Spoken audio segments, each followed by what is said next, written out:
نبی اکرم صلی اللہ تعالیٰ علیہ وسلم کی کھانے میں عادت مبارکہ۔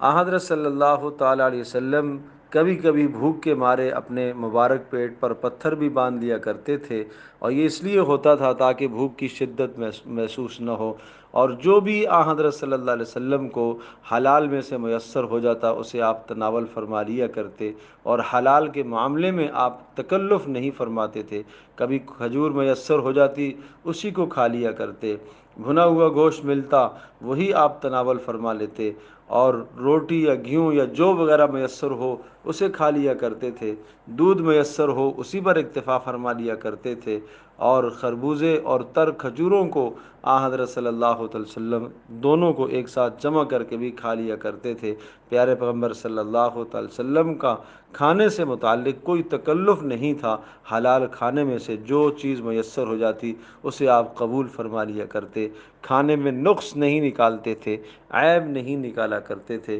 اور جو چیز پسند ہوتی اسے تناول فرما لیتے، جو پسند نہ ہوتی آپ علیہ الصلوۃ والسلام اس کو علیحدہ کر دیتے، لیکن حضرت صلی اللہ علیہ وسلم کبھی کھانے کے اندر عیب نہیں نکالا کرتے تھے۔